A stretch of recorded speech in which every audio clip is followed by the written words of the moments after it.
നടക്കോടി ദേവിക. എനിക്ക് നിന്നെ വേണം.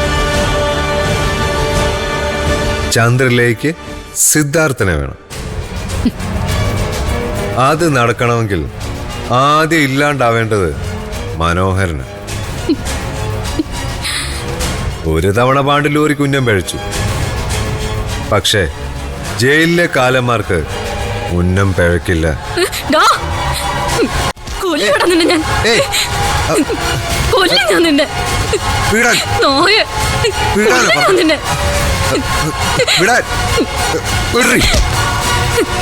ഇനി അഥവാ ഒന്നും സംഭവിക്കാതെ മനോഹരൻ തിരിച്ചു വന്നാ തന്നെ വരുമ്പോ സ്വീകരിക്കാൻ നീ ഇവിടെ ഉണ്ടാവത്തില്ല. അതിനു മുമ്പ് നിന്നെ ഇവിടുന്ന് തൂക്കും. കിളിയൊഴിഞ്ഞ കൂട് അതേ മനോഹരൻ കാണും. നിനക്കുള്ള വണ്ടി ഓൺ ദ വേയിലാ മോളെ.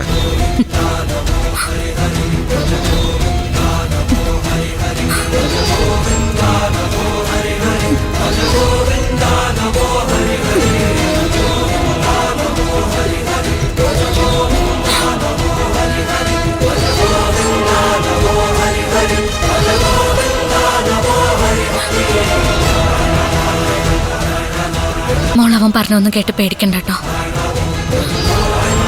നമ്മുടെ അച്ഛനൊന്നും സംഭവിക്കില്ല.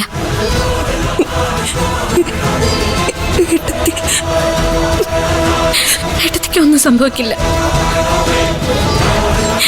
ഞാൻ എന്റെ നെത്തിമോളുടെ കൂടെ തന്നെ ഉണ്ടാവും. എന്നതാടി മിണ്ടാപ്രാണിയോട് പയ്യാരം പറയുന്നത്? ആ, ഓറഞ്ച് തിന്നാൻ വന്നിരിക്കായിരിക്കും. എന്നതാടി മോന്തയും വേർപ്പിച്ചോണ്ടിരിക്കുന്നേ? ഈ മിണ്ടാപ്രാണിയുടെ അടുത്തിരുന്നാ മതിയല്ലോ, അടുക്കള പണിയൊന്നും ചെയ്യണ്ടല്ലോ. അയ്യോ, നിന്റെ കയ്യിൽ കരി പിടിക്കുമായിരിക്കും.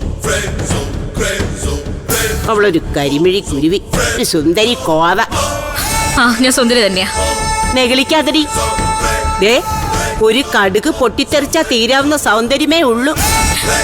അങ്ങനെ സംഭവിച്ചാലും കുഴപ്പമില്ല മുത്തശ്ശി. സൗന്ദര്യം ഇല്ലാത്തവർക്കും കൂടി ഉള്ളതാ ഈ ലോകം. പിന്നെ അടുക്കള പണിയുടെ കാര്യം, ഞാൻ എന്തെങ്കിലും ചെയ്യാൻ വന്നാ എന്നെ സമ്മതിക്കത്തില്ലല്ലോ.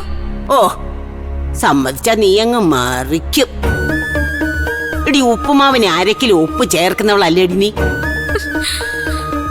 നീ ഉരുട്ടിപ്പരട്ട് സൂത്രക്കാരി. എന്റെ മുത്തശ്ശി എന്നോട് ഇങ്ങനെ വഴക്കിന് വരാതെ പ്ലീസ്. മക്കുണൻ ഇവിടെ ഉണ്ടെങ്കിലേ നിന്നെ 4 എണ്ണം സൗകര്യമായിട്ട് പറയാൻ പറ്റത്തില്ലല്ലോ. അച്ഛനില്ലെങ്കിലും എന്നോട് പറയുന്നതിന്റെ മറുപടി അതേ അളവിലും തൂക്കത്തിലും പറയാൻ എനിക്കറിയാം. ആഹാ, മുത്തശ്ശി ആയതുകൊണ്ടാണ് ഞാൻ മിണ്ടാതിരിക്കുന്നത്. അഹങ്കാരത്തിന് കൈയും കാലും വെച്ചവളെ. മക്കണം വരുന്നതിന് മുമ്പ് നിന്നെ ഒന്ന് പദം വരുത്തിയെടുക്കാമോന്ന് ഞാനൊന്ന് നോക്കട്ടെ. എന്റെ അടുത്താ സഹി കേട്ടാ മോളെ ഞാൻ എന്തെങ്കിലുമൊക്കെ പറഞ്ഞു പോകുന്നത്. എത്രയെന്ന് വെച്ചാ മിണ്ടാതിരിക്കാൻ.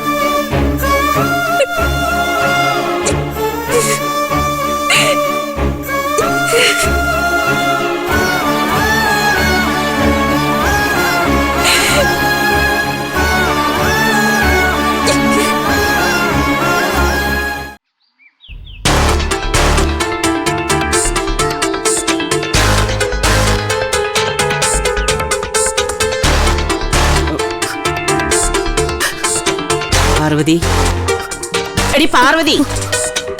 എന്താ എന്താ അമ്മേ? നീ ഇത് ഏത് ലോകത്താ? ഞാനിങ്ങനെ മനോഹരേട്ടനെ കുറിച്ച് ആലോചിച്ച്.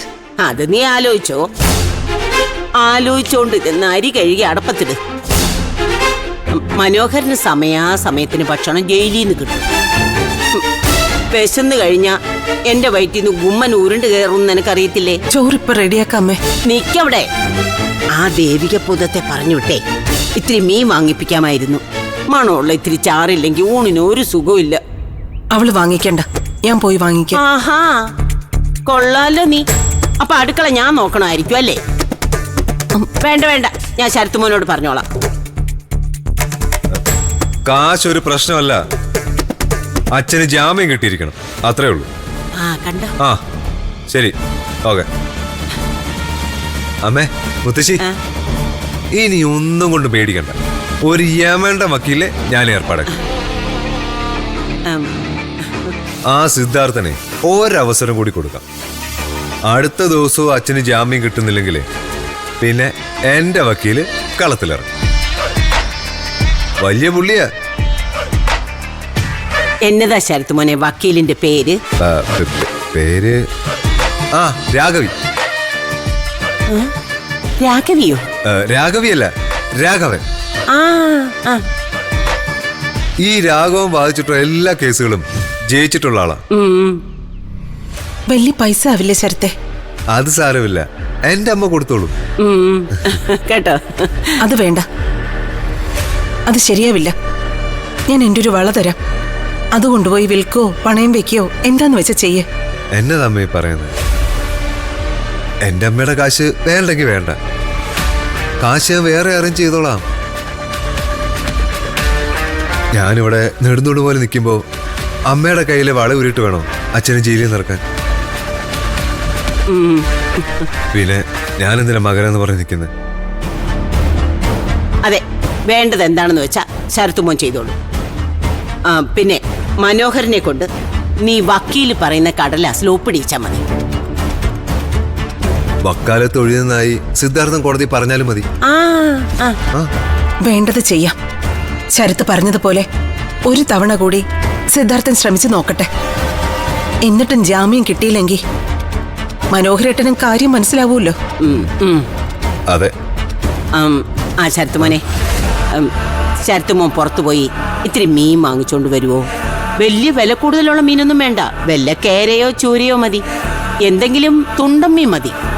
മുത്തശ്ശി, ഞാൻ പോയി മേടിക്കായിരുന്നു, പക്ഷേ ചെറിയൊരു പ്രശ്നമുണ്ട്. എന്ത് പ്രശ്നം? ഈയിടെ ഒരു കപ്പല് കടലിൽ മുങ്ങിയില്ലേ? ആ മുങ്ങിയോ? ആ മുങ്ങി. അതിലെ കണ്ടെയ്നറുകളെല്ലാം കടലിൽ പോയി. ആര് കണ്ടെന്ന്? ആരും കണ്ടെന്നല്ല, ഈ കപ്പലിൽ സാധനങ്ങൾ കൊണ്ടുവന്ന വലിയ ഇരുമ്പൂട്ടിയുണ്ട്, കണ്ടെയ്നർ. ആദ്യം ഞാണ്ട് വിശ്വാസികളെ കടലിൽ പോയെന്നോ അത് മീനുകളെ ബാധിച്ചെന്നൊക്കെയാ ചിലര് പറയുന്നത്.